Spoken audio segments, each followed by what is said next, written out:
ಅದು ತಾಡಪಳ್ಳಿ ಎನ್ನುವ ಸಣ್ಣ ಗ್ರಾಮ. ಆ ಗ್ರಾಮದಲ್ಲಿ ರಾಧಮ್ಮ ಮತ್ತು ಅವರ ಸೊಸೆ ಶಾಂತಿ ವಾಸ ಮಾಡ್ತಾ ಇದ್ರು. ರಾಧಮ್ಮ ಅವರ ಸೊಸೆಯನ್ನು ಮಗಳ ಹಾಗೆ ನೋಡ್ಕೋತಾ ಇದ್ರು.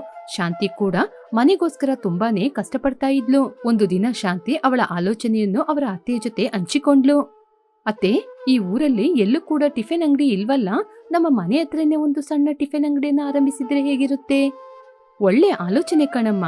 ರಂಗಯ್ಯ ಸುರೇಶ್ ಜೊತೆ ಮಾತಾಡಿ ನಾವು ಏನಾದ್ರೂ ಏರ್ಪಾಡು ಮಾಡೋಣ. ರಾಧಮ್ಮ ರಂಗಯ್ಯ ಮಗನಾದ ಸುರೇಶ್ ಕೂಡ ಇದಕ್ಕೆ ಸರಿ ಅಂತ ಒಪ್ಪಿಕೊಂಡ. ಮನೆ ಮುಂದೆನೆ ಒಂದು ಸಣ್ಣ ಟಿಫಿನ್ ಅಂಗಡಿಯನ್ನು ಆರಂಭಿಸಿದ್ರು. ಸ್ವಲ್ಪ ದಿನದಲ್ಲೇ ಆ ಹೋಟೆಲ್ ಆ ಗ್ರಾಮದಲ್ಲಿ ಮಾತ್ರವಲ್ಲದೆ ಅಕ್ಕಪಕ್ಕ ಗ್ರಾಮಗಳಿಗೆ ಕೂಡ ಫೇಮಸ್ ಆಯಿತು. ಶಾಂತಿ ಮಾಡುವಂತಹ ಸಾಂಬಾರ್ ಹಾಗೂ ಕೊಬ್ಬರಿ ಚಟ್ನಿಗೆ ಎಲ್ಲರೂ ಫಿದಾ ಆದ್ರು. ಒಂದು ದಿನ ಆ ಹೋಟೆಲ್ ಮುಂದೆ ಒಂದು ಕಾಸ್ಟ್ಲಿಯಾದ ಕಾರ್ ಬಂದು ನಿಂತಿತ್ತು. ಆ ಕಾರಿನಿಂದ ಶ್ರೀಮಂತ ದಂಪತಿಗಳಿಬ್ಬರು ಇಳಿದು ಆ ಟಿಫಿನ್ ಅನ್ನು ತಿಂದು ತುಂಬಾನೇ ಸಂತೋಷಪಟ್ಟು ಆ ಅಂಗಡಿಯ ರಾಧಮ್ಮನ ಜೊತೆ, ಅಮ್ಮ, ಈ ಹೋಟೆಲ್ ರುಚಿ ತುಂಬಾನೇ ಅದ್ಭುತವಾಗಿದೆ. ನೀವು ಮಾತ್ರ ಸಿಟಿಯಲ್ಲಿದ್ರೆ ಕೈ ತುಂಬಾ ಹಣವನ್ನು ಸಂಪಾದನೆ ಮಾಡಬಹುದು. ಆದ್ರೆ ಈ ಗ್ರಾಮದಲ್ಲಿ ಇದ್ಕೊಂಡು ನಿಮ್ಮ ಶ್ರಮ ಎಲ್ಲ ಪೂರ್ತಿಯಾಗಿ ವ್ಯರ್ಥ ಆಗ್ತಾ ಇದೆ. ಅಯ್ಯ, ನಿಮ್ಮಂತವ್ರು ನಮ್ಮ ಸಣ್ಣ ಹೋಟೆಲಿಗೆ ಬಂದು ಹೊಟ್ಟೆ ತುಂಬಾ ಊಟ ಮಾಡಿ ನಮ್ಗೆ ಆಶೀರ್ವಾದ ಮಾಡಿದ್ದೇ ಸಾಕು. ಈ ಊರಿನ ಜನರು, ಅಕ್ಕಪಕ್ಕ ಗ್ರಾಮದ ಜನರು ನಮಗೆ ತುಂಬಾ ಪ್ರೀತಿ ತೋರಿಸ್ತಾರೆ. ಅದೇ ನಮ್ಗೆ ಕೋಟಿ ರೂಪಾಯಿಗೆ ಸಮಾನ. ನೀವು ಹೇಳುವುದೇನೋ ಸರಿಯೇ ಅಮ್ಮ, ಆದ್ರೆ ನಿಮ್ಮ ಕೈ ರುಚಿ ಎಲ್ರಿಗೂ ಗೊತ್ತಾಗ್ಬೇಕಲ್ವಾ?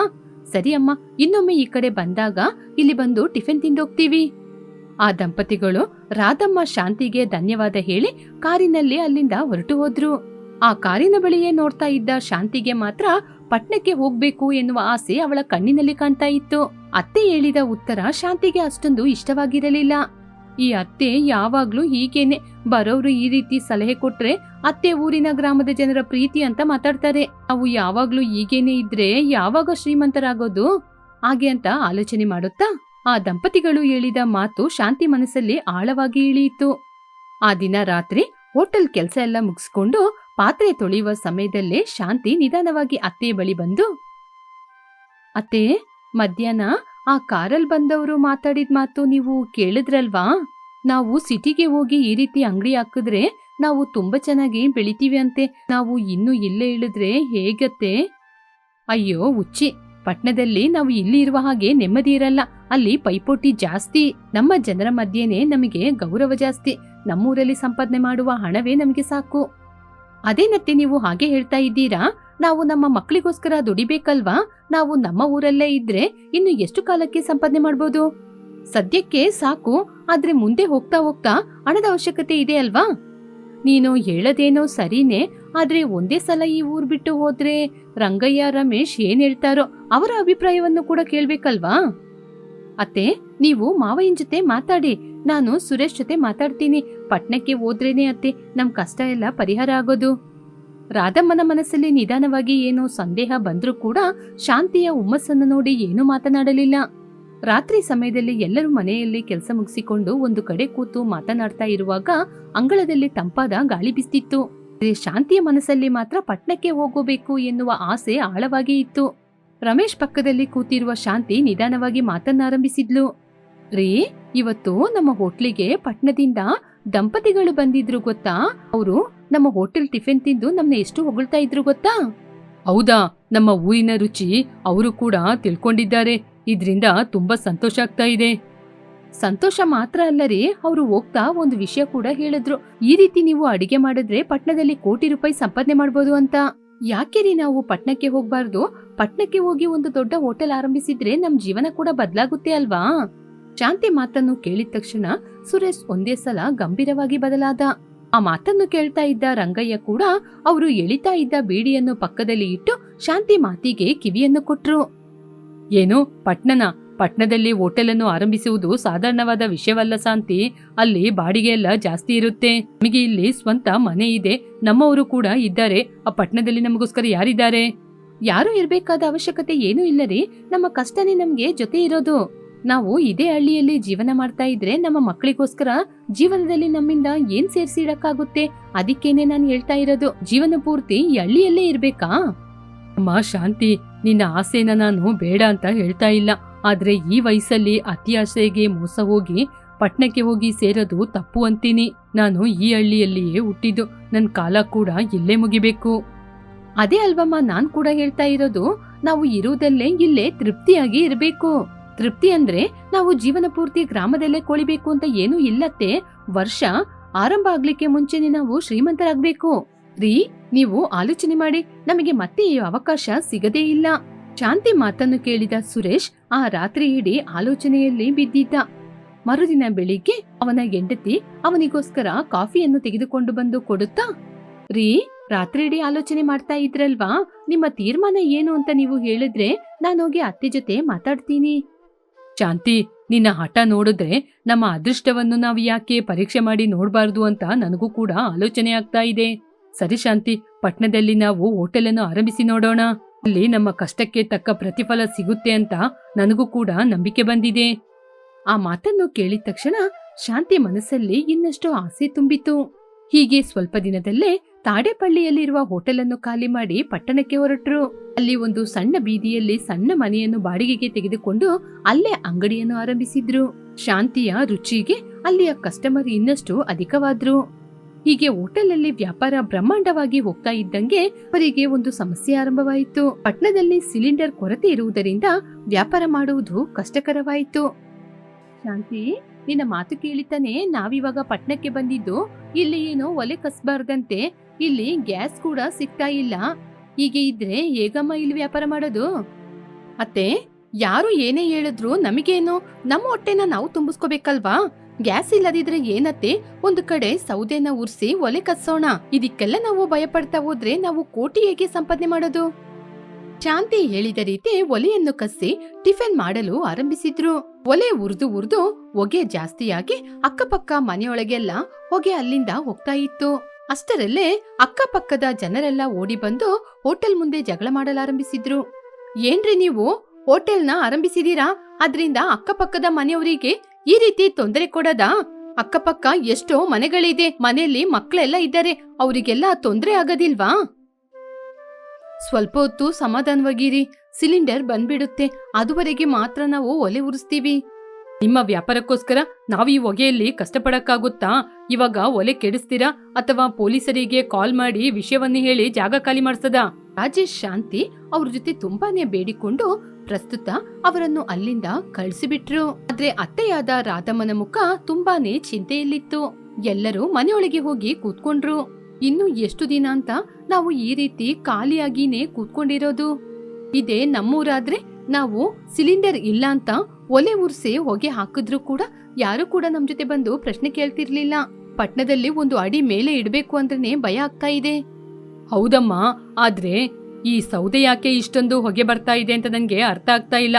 ಅದು ಎಂತ ಸೌದೆನೋ ಏನೋ. ಒಣಗಿದ ಸೌದೆ ಎಲ್ಲಾದ್ರೂ ಸಿಗುತ್ತಾ ಅಂತ ನಾನು ನೋಡ್ತೀನಿ. ಆ ಸೌದೆಯಿಂದ ನಾವು ಒಲೆ ಉರ್ಸಿದ್ರೆ ಹೊಗೆ ಬರೋದಿಲ್ಲ. ಬೇಡಪ್ಪ ಬೇಡ, ಅಕ್ಕಪಕ್ಕದ ಜನರು ಹೊಗೆ ಮತ್ತೆ ಬಂದ್ರೆ ಮತ್ತೆ ನಮ್ ಜೊತೆ ಜಗಳಕ್ಕೆ ಬಂದ್ಬಿಡ್ತಾರೆ. ಅದ್ರಿಂದ ಇದಕ್ಕೆ ಶಾಶ್ವತವಾದ ಪರಿಹಾರ ಏನಾದ್ರೂ ಇದೆಯಾ ಅಂತ ನಾವು ಮೊದಲು ಆಲೋಚನೆ ಮಾಡಿ ಆಮೇಲೆ ಕಾಲಿಡ್ಬೇಕು. ರಂಗಯ್ಯನ ಮಾತು ಕೇಳಿ ಎಲ್ಲರೂ ಆಲೋಚನೆ ಮಾಡಲಾರಂಭಿಸಿದ್ರು. ಆವಾಗ ಶಾಂತಿಗೆ ಒಂದು ಉಪಾಯ ಒಳಿಯಿತು. ಸಿಲಿಂಡರಿಗೋಸ್ಕರ ಕಾಯ್ಕೊಂಡು ಹೀಗೆ ಕೂತ್ರೆ ಕೆಲ್ಸ ಆಗಲ್ಲ ಅಂತನೂ ಗೊತ್ತಾಯ್ತು. ಅತ್ತೆ, ಸಿಲಿಂಡರ್ ಇಲ್ಲ ಅಂತ ನಾವು ಸುಮ್ನೆ ಖಾಲಿಯಾಗಿ ಕೂತ್ಕೊಂಡ್ರೆ ಸರಿಯಾಗಿರಲ್ಲ. ಅದಕ್ಕೆ ಒಂದ್ ಕೆಲ್ಸ ಮಾಡೋಣ, ಈ ಪಟ್ನದಲ್ಲಿ ಎಲ್ಲಾದ್ರೂ ಸಿಲಿಂಡರ್ ಬ್ಲಾಕ್ ಅಲ್ಲಿ ಸಿಗುತ್ತಾ ಅಂತ ನೋಡೋಣ. ಹಣ ಸ್ವಲ್ಪ ಜಾಸ್ತಿ ಆಗುತ್ತೆ ಅಷ್ಟೇ. ಬ್ಲಾಕ್ ಅಲ್ಲಿ ಅಂದ್ರೆ ನಮಗೆ ಹಣ ಜಾಸ್ತಿ ಖರ್ಚಾಗುತ್ತೆ ಶಾಂತಿ. ಆದ್ರೆ ಇವಾಗ ಬೇರೆ ಆಪ್ಷನ್ನೇ ಇಲ್ಲ. ಸರಿ ಶಾಂತಿ, ನೀನು ಹೇಳಿದ ರೀತಿ ಮಾಡೋಣ. ಹೀಗೆ ಗಂಡ ಹೆಂಡತಿ ಇಬ್ಬರು ತುಂಬಾ ಹಠ ಹಿಡಿದು ಮುಂದೆ ಹೋದ್ರು. ಪಟ್ನದಲ್ಲಿ ಆ ಕಡೆ ಈ ಕಡೆ ಸಂದು ಅಂತ ಸುತ್ತಾಡಿ ಎಲ್ಲಾದ್ರೂ ಸಿಲಿಂಡರ್ ಬ್ಲಾಕ್ ಅಲ್ಲಿ ಸಿಗುತ್ತಾ ಅಂತ ನೋಡಿದ್ರು. ಸಿಟಿಯಲ್ಲಿ ಒಂದು ಗೋಡೌನ್ನಲ್ಲಿ ಬ್ಲಾಕ್ ಅಲ್ಲಿ ಸಿಲಿಂಡರ್ ಸಿಗುತ್ತೆ ಅಂತ ಶಾಂತಿ ರಮೇಶ್ ಅಡ್ರೆಸ್ ಅನ್ನು ಹುಡುಕಿಕೊಂಡು ಆ ಕಡೆ ಹೋದ್ರು. ಹೀಗೆ ಅರವಿಂದ್ ಎನ್ನುವ ವ್ಯಕ್ತಿ ಬ್ಲಾಕ್ ಅಲ್ಲಿ ರಹಸ್ಯವಾಗಿ ಸಿಲಿಂಡರ್ ವ್ಯಾಪಾರ ಮಾಡ್ತಾ ಇದ್ದಾನೆ ಅಂತ ವಿಷಯ ಗೊತ್ತಾಗಿ ಆ ಕಡೆ ಈ ಕಡೆ ನೋಡ್ಕೊಂಡು ತುಂಬಾ ಜಾಗ್ರತೆಯಿಂದ ಮಾತನಾಡಲಾರಂಭಿಸಿದ್ರು. ಇಲ್ಲಿ ನೋಡಿ, ಬ್ಲಾಕ್ ಅಲ್ಲಿ ಸಿಲಿಂಡರ್ ಮಾರಾಟ ಮಾಡ್ತಾ ಇದ್ದೀನಿ ಅಂತ ಯಾರಿಗಾದ್ರೂ ಗೊತ್ತಾದ್ರೆ ಆಮೇಲೆ ಕಂಪ್ಲೇಂಟ್ ಮಾಡಿ ನನ್ನ ಒಳಗಾಕ್ಬಿಡ್ತಾರೆ.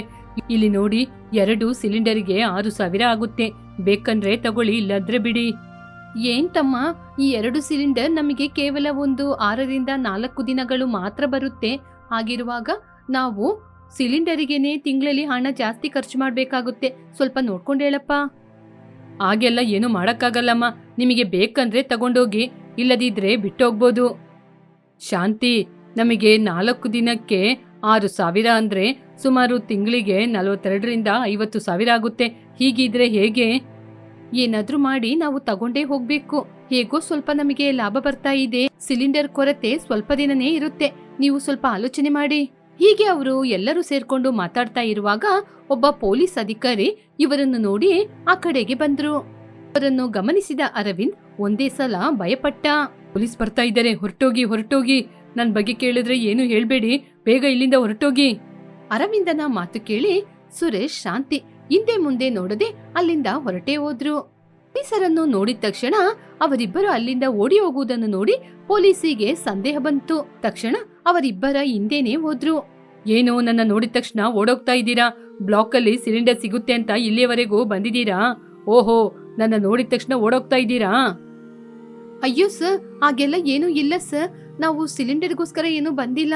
ನಮಗೆ ಇಲ್ಲಿ ಏನಾದ್ರೂ ಮನೆ ಸಿಗುತ್ತಾ ಅಂತ ನೋಡ್ಕೊಂಡ್ ಬಂದು ಹಾಗೆ ಒಬ್ರು ಸಿಕ್ಕಿದ್ರು, ನೋಡಿ ಮಾತಾಡ್ತಿದ್ದೋ. ಹೌದು ಸರ್, ಅಡ್ರೆಸ್ ಕೇಳ್ಕೊಂಡು ಅಷ್ಟು ದೂರ ಹೋಗಿದ್ದ ಹೊರತು ಇನ್ನು ಏನು ನಮ್ಗೆ ಇದ್ರ ಬಗ್ಗೆ ಗೊತ್ತಿಲ್ಲ ಸರ್. ಅಂದ್ರೆ ನನ್ನ ನೋಡಿದ ತಕ್ಷಣ ಯಾಕೆ ಅಷ್ಟು ಬೇಗ ಓಡೋದ್ರಿ? ಅಂದ್ರೆ ಸರ್, ಅಲ್ಲಿರುವ ವ್ಯಕ್ತಿ ಪೊಲೀಸ್ ಬರ್ತಾ ಇದ್ದಾರೆ, ಇಲ್ಲಿಂದ ಹೊರಟೋಗಿ ಅಂತ ಹೇಳಿದಿಕ್ಕೆ ಭಯ ಪಟ್ಕೊಂಡು ನಾವು ಕೂಡ ಓಡಿ ಬಂದೋ. ಹಾ, ಸರಿ ಸರಿ, ಹುಷಾರಾಗಿರಿ. ಈ ರೀತಿ ಜಾಗದಲ್ಲಿ ಸುತ್ತಾಡ್ಬೇಡಿ. ಪೊಲೀಸರಿಂದ ತಪ್ಪಿಸ್ಕೊಂಡ ಗಂಡ ಹೆಂಡತಿ ಎದೆ ಬಡಿತದಿಂದ ವೇಗವಾಗಿ ಮನೆಗೆ ಬಂದು ಸೇರಿದ್ರು. ಮನೆಗೆ ಬಂದ ತಕ್ಷಣ ನಡೆದ ವಿಚಾರವನ್ನು ರಾಧಮ್ಮನಿಗೆ ತಿಳಿಸಿದ್ರು. ಆ ಮಾತು ಕೇಳಿ ರಾಧಮ್ಮನ ಎದೆ ಬಡಿದಂತಾಯಿತು. ಸಿಲಿಂಡರ್ ಇಲ್ಲದೆ ಅವರು ಕೂಡ ಹೋಟೆಲನ್ನು ಮುಚ್ಚುವ ಪರಿಸ್ಥಿತಿ ಎದುರಾಯಿತು. ಏನೇ ಮಾಡಿದ್ರೂ ಅವರ ಪರಿಸ್ಥಿತಿ ಬದಲಾಗಲಿಲ್ಲ. ಸ್ವಲ್ಪ ದಿನಗಳ ನಂತರ ರಾಧಮ್ಮ ಗಟ್ಟಿಯಾಗಿ ತೀರ್ಮಾನ ಮಾಡಿದ್ರು. ಏನಮ್ಮ ಶಾಂತಿ, ನಿನ್ ಮಾತ್ ಕೇಳಿತಾನೆ ಗ್ರಾಮ ಬಂದು ಬಿಟ್ಟು ಪಟ್ಟಣಕ್ಕೆ ಬಂದಿದ್ದು. ಇವಾಗ ಇಲ್ಲಿ ನಾವು ಎಷ್ಟೊಂದು ಕಷ್ಟ ಪಡ್ತಾ ಇದ್ದೀವಿ. ಇನ್ ಮುಂದೆ ಈ ಕಷ್ಟವನ್ನು ನಾವು ಪಡ್ಬೇಕಾಗಿಲ್ಲ. ನಾವು ಈ ಊರನ್ನು ಬಿಟ್ಟು ನಮ್ಮ ಹಳ್ಳಿಗೆ ಹೋಗೋಣ. ಮತ್ತೆ ಒಂದ್ ನಿಮಿಷ ನಾನ್ ಹೇಳದ್ನ ಅರ್ಥ ಮಾಡ್ಕೊಳ್ಳಿ. ಇವಾಗಷ್ಟೇ ನಮ್ ಕೈ ರುಚಿ ಏನು ಅಂತ ಜನರಿಗೆ ಅರ್ಥ ಆಗ್ತಾ ಇದೆ. ಇವಾಗ ನಾವು ಹೋದ್ರೆ ಚೆನ್ನಾಗಿರುತ್ತಾತೆ. ಊರಿನ ಜನರು ಏನು ಆಲೋಚನೆ ಮಾಡಿದ್ರು ಪರವಾಗಿಲ್ಲ, ನಾವು ಭಿಕ್ಷೆ ಬೇಡುವ ಪರಿಸ್ಥಿತಿ ಬರಬಾರ್ದು. ಸಾಕು ಸಾಕು, ಇದುವರೆಗೂ ನಿನ್ ಮಾತು ತಾನೇ ನಾವು ಕೇಳ್ತಾ ಇದ್ದಿದ್ದು. ಇನ್ನು ಮುಂದೆಯಾದ್ರೂ ನೀನು ನನ್ ಮಾತು ಕೇಳು. ವಸ್ತುಗಳನ್ನೆಲ್ಲ ತಗೊಂಡು ಹೊರಡಿ. ರಾಧಮ್ಮನ ಮಾತು ಕೇಳಿ ಶಾಂತಿ ಎಲ್ಲಾ ವಸ್ತುಗಳನ್ನು ತೆಗೆದು ಇಡ್ತಾ ಇದ್ಲು. ಎಲ್ಲರೂ ಸೇರಿ ಮತ್ತೆ ತಾಡೇಪಳ್ಳಿ ಗ್ರಾಮಕ್ಕೆ ಹೋದ್ರು. ಅಲ್ಲಿಯೂ ಕೂಡ ಗ್ಯಾಸ್ನ ತೊಂದರೆ ಇದ್ರೂ ಕೂಡ ಹೊಲೆಯಲ್ಲೇ ಅಡಿಗೆ ಮಾಡ್ಲಿಕ್ಕೆ ಅಲ್ಲಿ ಯಾರು ಕೂಡ ಅಡ್ಡಿ ಹೇಳಲಿಲ್ಲ. ಅವರು ಹಳೆಯ ಹೋಟೆಲ್ ಎಲ್ಲಿ ನಡೆಸ್ತಾ ಇದ್ರು ಮತ್ತೆ ಅಲ್ಲೇ ಹೋಟೆಲನ್ನು ಆರಂಭಿಸಿದ್ರು. ಅವಾಗ ಪಕ್ಕದ ಮನೆ ಕಾಂತಮ್ಮ ಬಂದು, ಏನ್ ರಾಧಮ್ಮ, ಪಟ್ನಕ್ಕೆ ಹೋಗಿ ಕೋಟಿ ರೂಪಾಯಿ ಸಂಪಾದನೆ ಮಾಡ್ತೀನಿ ಅಂತ ಹೇಳಿ ಹೋದ್ರಿ, ಮತ್ತೆ ಇವಾಗ ಮೂಟೆ ಕಟ್ಕೊಂಡು ಇಲ್ಲಿಗೆ ಬಂದಿದ್ದೀರಲ್ವಾ, ಅಂತದ್ದು ಏನ್ ನಡೀತು? ಏನ್ ಕಾಂತಮ್ಮ ಆ ರೀತಿ ಮಾತಾಡ್ತಾ ಇದೀಯಾ? ಸಂಬಂಧಿಕರ ಮನೆಗೆ ಹೋದ್ರೆ ಬೇಗ ಬಂದ್ಬಿಡ್ಬೇಕು ಅಂತ ಹೇಳ್ತಾರಲ್ವಾ, ಅಲ್ಲಿಗೆ ಹೋಗಿದ್ದು ನಮ್ಗೆ ಹಾಗೆ ಅನ್ಸ್ತು.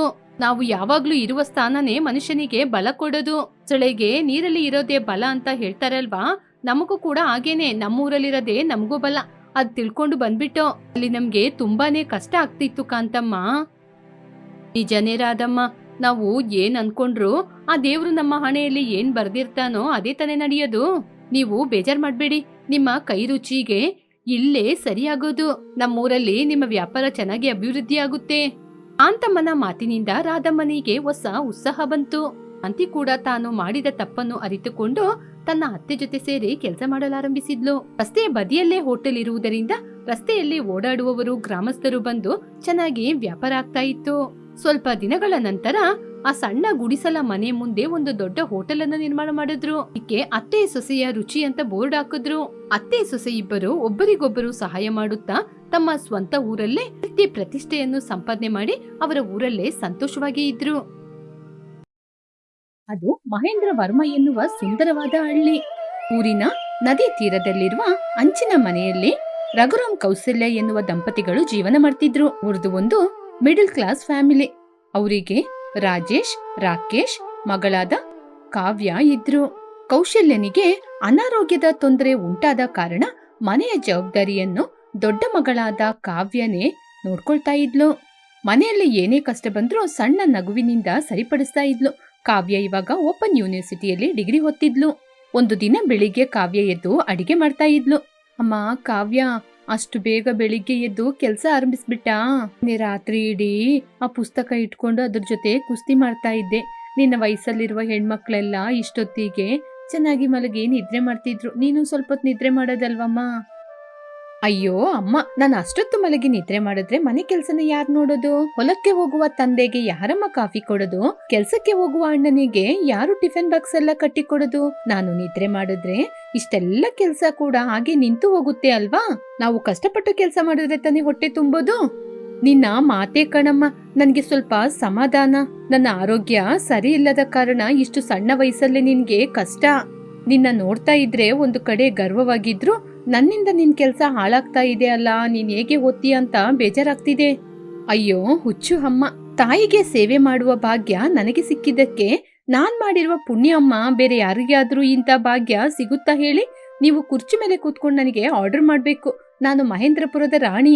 ಎಷ್ಟೇ ಕೆಲ್ಸ ಇದ್ರೂ ಪರವಾಗಿಲ್ಲ, ನನ್ನ ವಿದ್ಯಾಭ್ಯಾಸನ ನಾನ್ ನೋಡ್ಕೋತೀನಿ. ಅಷ್ಟರಲ್ಲಿ ಕಾಫಿಗೋಸ್ಕರ ರಘುರಾಮ್ ಅಡಿಗೆ ಮನೆಯೊಳಗೆ ಬಂದ. ಏನಮ್ಮ, ಅಮ್ಮ ಮಗಳು ಬೆಳಿಗ್ಗೆ ಬೆಳಿಗ್ಗೆನೆ ಏನೋ ಮಾತಾಡ್ತಾ ಇದ್ದೀರಾ? ನನ್ನ ಕಾಫಿ ರೆಡಿ ಆಯ್ತಮ್ಮ, ಇವತ್ ನಾನು ಮಾರ್ಕೆಟಿಗೆ ಹೋಗ್ಬೇಕು. ತಗೊಳ್ಳಿ ಅಪ್ಪ, ನಿಮ್ಮ ಸ್ಟ್ರಾಂಗ್ ಆಗಿರುವ ಕಾಫಿ. ಹೇಳಿದ ಹಾಗೆ ರಾಕೇಶ್ ಅಣ್ಣ ಫೋನ್ ಮಾಡಿದ್ರ? PG ರಿಸಲ್ಟ್ ಅಲ್ವಾ ಇವತ್ತು? ಅಣ್ಣ ಮಾತ್ರ ಇದ್ರಲ್ಲಿ ಒಳ್ಳೆ ಮಾರ್ಕ್ಸ್ ತಗೊಂಡ್ರೆ ಆಮೇಲೆ ನಮ್ ಜೀವನ ಚೆನ್ನಾಗಿರುತ್ತೆ. ಇನ್ನು ಇಲ್ಲ ಮಗಳೇ, ನಾವು ಇಲ್ಲಿ ಇಷ್ಟೊಂದು ಕಷ್ಟಪಡುವಾಗ ನಿನ್ನ ಅಣ್ಣ ಅಲ್ಲಿ ತುಂಬಾ ಚೆನ್ನಾಗಿ ಓದ್ತಾ ಇದ್ದಾನೆ. ನಿನ್ನ ದೊಡ್ಡ ಅಣ್ಣ ರಾಜೇಶ್ ಕಷ್ಟಪಟ್ಟು ಹೊಲದಲ್ಲಿ ಸಂಪಾದನೆ ಮಾಡಿ ಕಳಿಸುವ ಹಣ ವ್ಯರ್ಥ ಆಗ್ಬಾರ್ದು. ರಾಕೇಶ್ ಚೆನ್ನಾಗಿ ಓದಿ ಒಳ್ಳೆ ಕೆಲ್ಸಕ್ಕೆ ಹೋದ್ರೇನೆ ರಾಜೇಶಿಗೆ ಸ್ವಲ್ಪ ಆದ್ರೂ ಅವನ ಭಾರ ಕಡಿಮೆ ಆಗ್ಲಿಕ್ಕೆ ಸಾಧ್ಯ.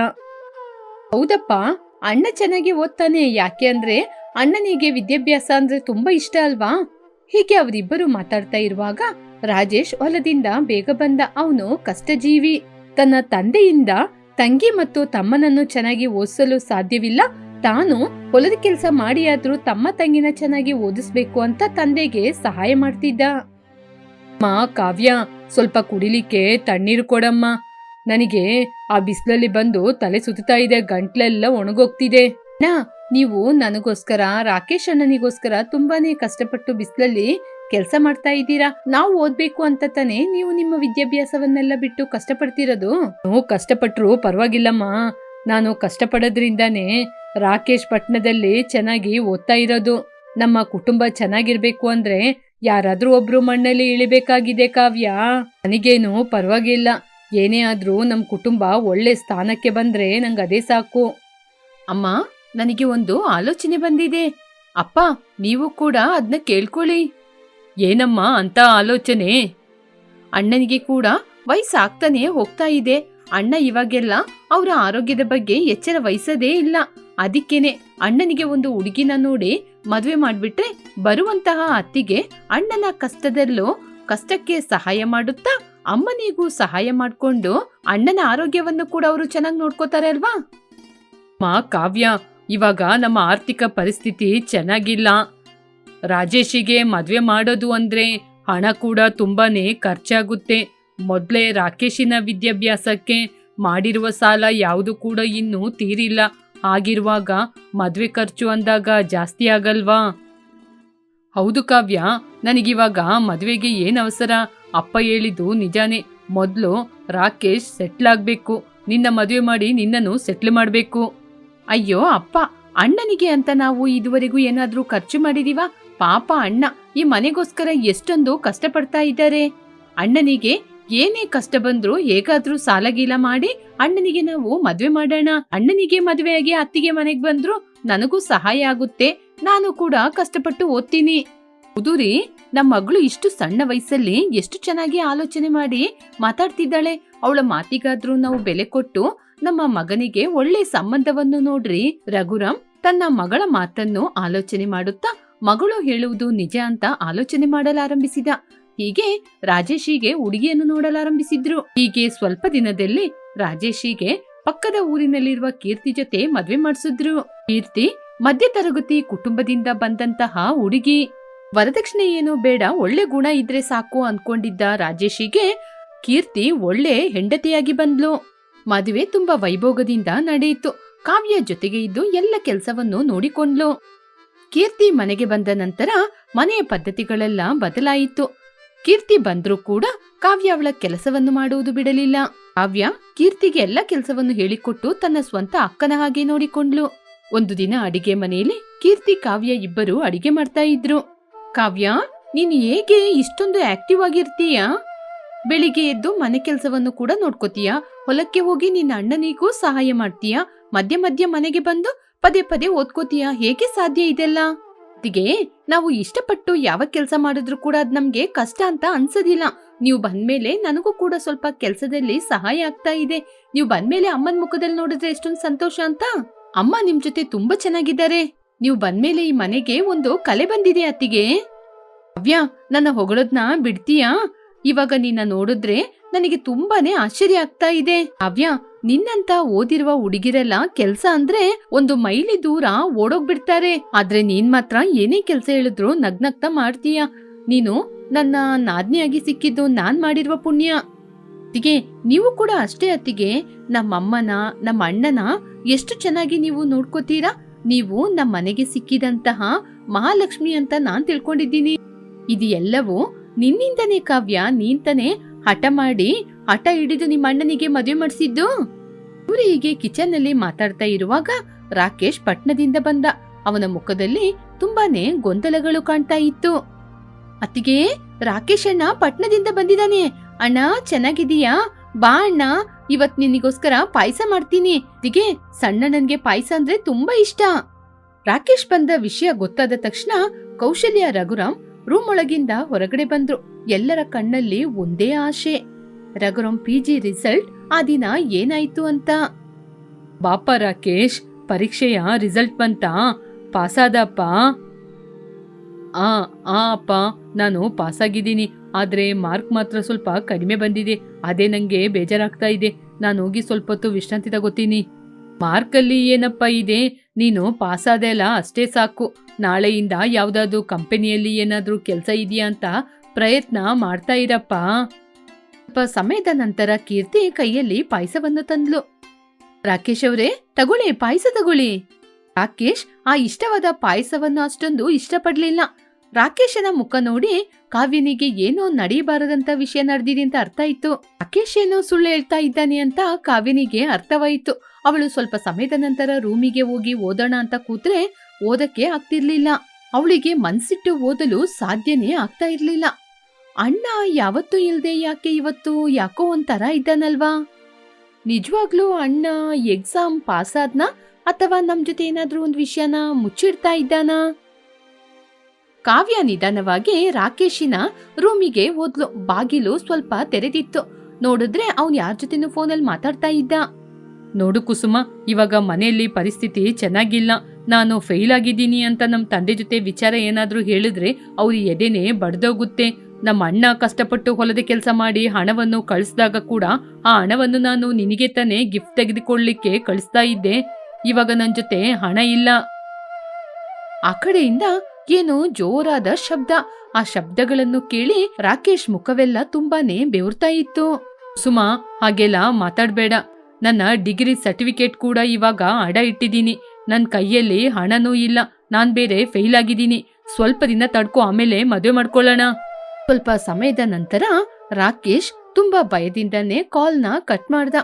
ಕಾಲ್ ಕಟ್ ಮಾಡಿ ತಿರುಗಿ ನೋಡುವಾಗ ಕಾವ್ಯ ಬಾಗಿಲತ್ರ ನಿಂತಿರೋದ್ನ ನೋಡಿ ಅವನಿಗೆ ತುಂಬಾನೇ ಭಯ ಆಯಿತು. ಅಣ್ಣ, ನಿಜ ಹೇಳು, ನಿನ್ನ PG ರಿಸಲ್ಟ್ ಏನಾಯ್ತು? ಹೌದು, ಕುಸುಮ ಯಾರು? ನಿಜ ಹೇಳಣ್ಣ, ನೀನು ಪಟ್ನದಲ್ಲಿ ಇದುವರೆಗೂ ಏನ್ ಮಾಡ್ತಾ ಇದ್ದೆ? ಕಾವ್ಯ ಹಾಗೆ ಕೇಳಿದಾಗ ರಾಕೇಶಿಗೆ ಏನ್ ಮಾತಾಡ್ಬೇಕು ಅಂತಾನೆ ಗೊತ್ತಾಗ್ಲಿಲ್ಲ. ಅವನ ಕಣ್ಣಲ್ಲಿ ಭಯ, ಅವನ ಮನಸ್ಸಲ್ಲೂ ತಾನು ತಪ್ಪು ಮಾಡ್ದೆ ಎನ್ನುವ ಭಯ. ಕಾವ್ಯ ಪ್ಲೀಸ್ ಕಾವ್ಯ, ನೀನು ಕೇಳಿಸ್ಕೊಂಡ ವಿಚಾರನೆಲ್ಲ ಇಲ್ಲಿಗೆ ಬಿಟ್ಬಿಡು. ತಂದೆಗೆ ಮಾತ್ರ ಗೊತ್ತಾದ್ರೆ ಅವ್ರು ತುಂಬಾ ದುಃಖ ಪಡ್ತಾರೆ. ಅಣ್ಣ, ನೀನು ಮಾತಾಡ್ಬೇಡಣ್ಣ. ನಿನ್ನ ನೋಡಿದ್ರೇನೆ ನನಗೆ ತುಂಬಾನೇ ಕೋಪ ಬರ್ತಾ ಇದೆ. ರಾಜೇಶ್ ಅಣ್ಣ ಹಗಲು ರಾತ್ರಿ ಅಂತ ಇಲ್ದೆ, ಬಿಸಿಲು ಮಳೆ ಅಂತ ಇಲ್ದೆ ಕಷ್ಟಪಟ್ಟು ಹೊಲದಲ್ಲಿ ಕೆಲಸ ಮಾಡಿ ನಿನ್ಗೆ ಹಣ ಕಳ್ಸ್ಕೊಟ್ರೆ ಆ ಹಣವೆಲ್ಲ ನೀನು ಗಿಫ್ಟ್ ತೆಗೆದುಕೊಟ್ಟೆ ನಾಶ ಮಾಡಿದೀಯಾ? ನನ್ನ ಕ್ಷಮಿಸು ಕಾವ್ಯ. ನನಗೆ ಕಾಲೇಜಲ್ಲಿ ಕುಸುಮ ಪರಿಚಯ ಆದ್ಲು. ಅವಳಿಗೋಸ್ಕರ ಸುತ್ತಾಡಿ ನಾನು ಓದೋದ್ರಲ್ಲಿ ಹಿಂದೆನೆ ಉಳಿದ್ಬಿಟ್ಟೆ. ಅವಳನ್ನ ಇಂಪ್ರೆಸ್ ಮಾಡ್ಲಿಕ್ಕೆ, ಅವಳಿಗೆ ಒಳ್ಳೆ ಗಿಫ್ಟ್ ಎಲ್ಲ ತೆಗೆದುಕೊಡ್ಲಿಕ್ಕೋಸ್ಕರ ಕಾಲೇಜಿಗೋಸ್ಕರ ಕಳ್ಸಿದ ಹಣನೆಲ್ಲ ಅವಳಿಗೆ ಖರ್ಚು ಮಾಡ್ದೆ. ಇವಾಗ ಅವಳು ನನ್ ಜೊತೆ ಹಣ ಕೇಳ್ತಾ ಇದ್ದಾಳೆ. ನಾನು PG ಪಾಸ್ ಆಗ್ಲಿಲ್ಲ, 3 ಪೇಪರ್ನ ನಾನು ಪೆಂಡಿಂಗ್ ಇಟ್ಟಿದ್ದೀನಿ. ಕಾವ್ಯನಿಗೆ ಆ ಮಾತನ್ನೆಲ್ಲ ಕೇಳಿ ತಲೆ ತಿರುಗ್ತಾ ಇತ್ತು. ಒಂದು ಕಡೆ ರಾಕೇಶ್ ಅಣ್ಣ ತಂದೆಗೆ ಮಾಡಿರುವ ದ್ರೋಹ, ದೊಡ್ಡಣ್ಣ ಕುಟುಂಬಕ್ಕೋಸ್ಕರ ಪಟ್ಟಿರುವ ಕಷ್ಟ, ಈ ವಿಷಯ ಎಲ್ಲ ಗೊತ್ತಾದ್ರೆ ತಂದೆ ಜೀವ. ಅಣ್ಣ, ನೀನು ಮಾಡಿರುವ ತಪ್ಪಿಗೆ ಶಿಕ್ಷೆನ ಖಂಡಿತ ಅನ್ಭವಿಸ್ಲೇಬೇಕು. ಆದ್ರೆ ಈ ವಿಚಾರ ತಂದೆಗೆ ಗೊತ್ತಾದ್ರೆ, ಅಣ್ಣನಿಗೆ ಗೊತ್ತಾದ್ರೆ ಅವ್ರಿದ್ನ ಸಹಿಸಕ್ಕಾಗಲ್ಲ. ನಮ್ಮ ಕುಟುಂಬ ಯಾವುದೇ ಕಾರಣಕ್ಕೂ ರಸ್ತೆಗೆ ಬರ್ಬಾರ್ದು. ಕಾವ್ಯನಿಗೆ ರಾಕೇಶ್ ಜೀವನದ ಮೇಲೆ ಸಂದೇಹ. ಯಾಕೆಂದ್ರೆ ಕುಸುಮ ಅವನನ್ನು ಪ್ರೀತಿ ಮಾಡ್ತಾ ಇದ್ದಾಳ, ಹಣಕ್ಕೋಸ್ಕರ ಯೂಸ್ ಮಾಡ್ಕೋತಿದ್ದಾಳ. ರಾಕೇಶ್ ಮೇಲೆ ಆ ಕುಟುಂಬ ಇಟ್ಟಿರುವ ನಂಬಿಕೆ ಏನಾಗೋದು? ರಾಜೇಶ್ ತ್ಯಾಗ, ಕಾವ್ಯನ ಕಷ್ಟ, ಇದು ಎರಡು ಕೂಡ ವ್ಯರ್ಥನೇನಾ? ಇವು ಎಲ್ಲದಕ್ಕೂ ಉತ್ತರ ಗೊತ್ತಾಗ್ಬೇಕು ಅಂದ್ರೆ ನೀವು ಮುಂದಿನ ಎಪಿಸೋಡ್ ಅನ್ನು ನೋಡ್ಬೇಕು.